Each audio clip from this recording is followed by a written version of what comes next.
យើងចុច scan លើនេះណាបាទស្គាល់តាបត់ខ្មែរយើងក៏វាស្គាល់ដែរ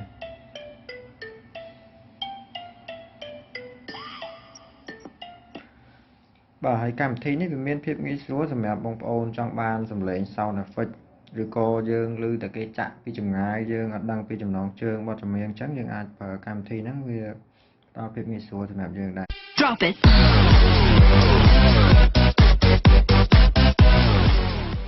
Hello សួស្តីអ្នកទាំងអស់គ្នាសូមស្វាគមន៍មកកាន់វីដេអូថ្មីរបស់ខ្ញុំថ្ងៃនេះខ្ញុំចង់ណែនាំអ្នកទាំងអស់គ្នាឲ្យស្គាល់នៅ app មួយដែលវាមានតួនាទីទស្សន៍ទាយចំណងជើងនៃបទចម្រៀងក៏ដូចជាបទភ្លេងបាទនៅពេលដែលយើងចាក់បទភ្លេងឬក៏បទចម្រៀងនៅក្បែរហ្នឹងហើយយើងគ្រាន់តែបើកកម្មវិធីហ្នឹងទៅគឺវានឹងចាប់យកចំណងជើងបទហ្នឹង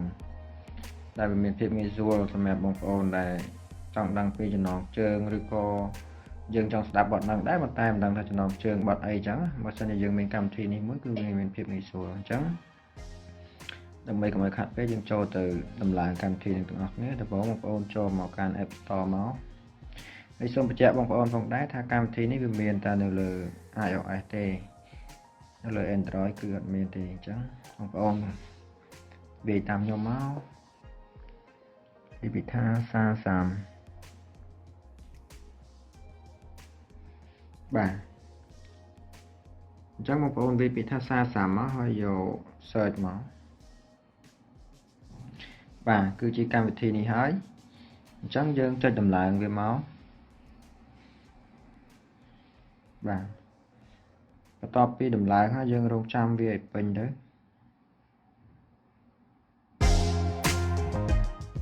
បាទអញ្ចឹងបន្ទាប់ពីដំឡើងពេញហើយយើងចុចបើកវាមកអញ្ចឹងសូមចុច open បាទហើយយើងយក continue បាទកម្មវិធីនេះគឺអត់មានអីពិបាកទេគ្រាន់តែបើកមកយើងអាច scan តែម្ដងឥឡូវហ្នឹងខ្ញុំទៅរកមើលបទចម្រៀងនៅក្នុង YouTube បាទភាគច្រើនកម្មវិធីហ្នឹងគឺវាស្គាល់ច្បាស់ទៅលើបទបរទេសគាត់តែចេញភ្លេងមកគឺវាស្គាល់តែម្ដងតែអត់ដឹងថាបទខ្មែរយើងហ្នឹងវាស្គាល់ចឹងដែរឬក៏អត់ទេឥឡូវខ្ញុំសាកល្បងចាប់ដើមនៅលើបទនេះមួយសិនបាទយើងចាក់នៅលើហ្នឹងមក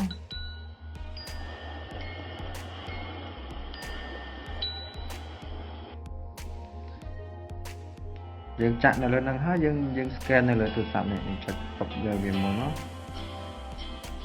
បាទឃើញអត់នេះវាលោតចំណងជើងហើយវាដាក់រូបអ្នកម្ចាស់ជំនាញនៅលើហ្នឹងឲ្យយើងមកអាហ្នឹងសម្រាប់បទបរទេសគឺវាឲ្យភ្លាមឥឡូវខ្ញុំសាករកមើលបទខ្មែរយើងម្ដងមើល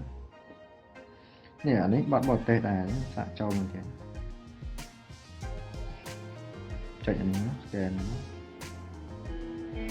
បើចាំចេញភ្លេងនេះគាត់តែចេញក្បាលមកគឺវាស្គាល់បាត់ហើយសំខាន់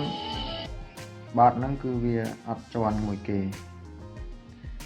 ឡូវខ្ញុំសាកបទខ្មែរយើងវិញម្ដងបទធឿនបុរីនេះបាទចូលមកអានេះមិនបទចម្រៀងនេះគេនិយាយថាថ្មីខ្ញុំរកមើលបទចម្រៀងចេញថ្មីមួយចូលជាស្រ័យផងដោយសារ Wi-Fi វាខ្សោយ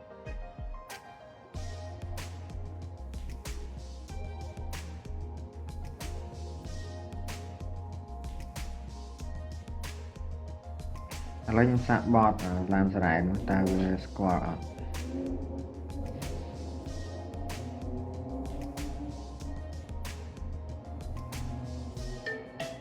ហើយយើងចុច scan លើនេះណាបាទស្គាល់តាបទខ្មែរយើងក៏វាស្គាល់ដែរ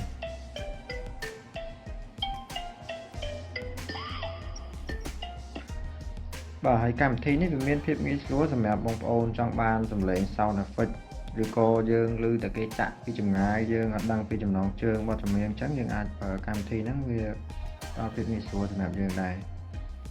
ហើយអញ្ចឹងវីដេអូហ្នឹងខ្ញុំសូមបញ្ចប់តែប៉ុណ្្នេះហើយបើសិនជាមានកំហុសឆ្គងអីក៏សូមមេត្តាអធិស្ឋានហើយយើងនឹងជួបគ្នានៅវីដេអូក្រោយទៀតបាទសូមអរគុណអ្នកទាំងអស់គ្នាដែលបានតាមដានទស្សនាវីដេអូខ្ញុំ សូមជម្រាបលា